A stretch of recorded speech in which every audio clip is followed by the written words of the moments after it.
Good morning everyone, and thank you God for the blessing every day. Thanks God sa lahat ng biyaya na ibinigay mo sa akin at sa aming mag-asawa at sa buong pamilya namin. Dati-dati, akala ko pangarap ko lang to, pero unti-unti ko na siyang natupad sa tulong ng aking mabait na asawa at very supportive. Alam nyo ba guys, 8 years akong nag-abroad. Pero nung narating ko na natupad ko na ang munti kong pangarap, hindi na ako nag-atubiling mag-stay ng Pilipinas. Ang totoo guys, nung umuwi ako ng Pilipinas, wala talaga akong dalang pera. Ang basta ang mahalaga, ang sabi ko sa sarili ko, may asawa akong very supportive sa aking mga pangarap. Nandyan siya lagi sa mga dreams ko at lagi siyang naka-support sa mga decision ko.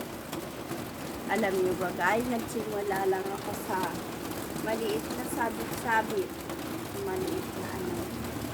Pero, pinagtsagaan ko yan. Kapag may benta ako, lagi itinatakbo ko kaagad sa talipapa para yung benta ko, ibili ko uli. Medyo may kalayuan naman ang paglalakad, pero nagtsaga ako.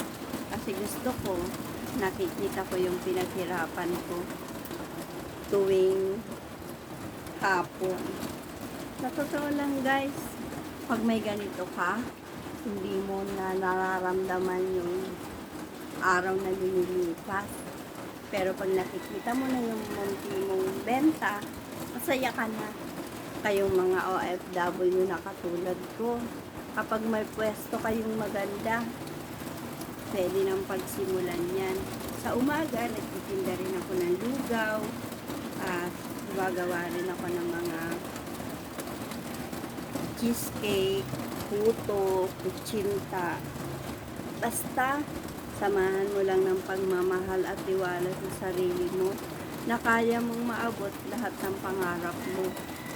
Magamit may pagsubok sa buhay, kayang lagpasan, basta nandyan lang si God lagi sa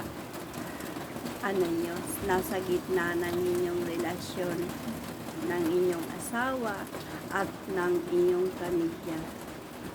Oo, hindi madaling umuwi ng walang pera, pero lakasan lang yan ng loob guys. Basta may asawa kang mabait at very supportive, mararating mo lahat ng mga pangarap mo sa buhay. Masaya ako sa ngayon kahit wala akong limpak na salati. Basta ang mahalaga, nakakaraos kami sa araw-araw at masaya ang pagsasama namin mag-asawa. God, sana patuloy mo kaming i-blessing para pagdating ng araw, ako naman yung tutulong sa sa mga walang-wala, as in walang-wala. Alam niyo ba guys, sa tuwing umaga, meron din akong pinapakain na yung walang as in. Kapag may sobra, ibinibigay ko rin sa kanila. Hindi ko na pinapaabot na mapanis pa. Alam nyo kasi mas masarap magbigay ng nakakain pa kaysa magbigay ka ng hindi na napapakinabangan.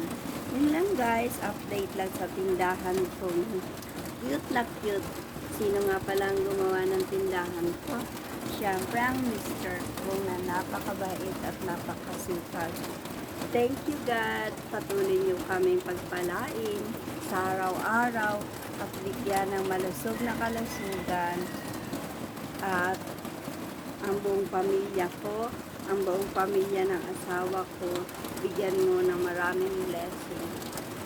mga kaibigan ko na nandyan lang at hindi nawawala sa oras ng kailangan ko sila. Thank you for everything and God bless to all. Thank you, God. And God bless for everyone.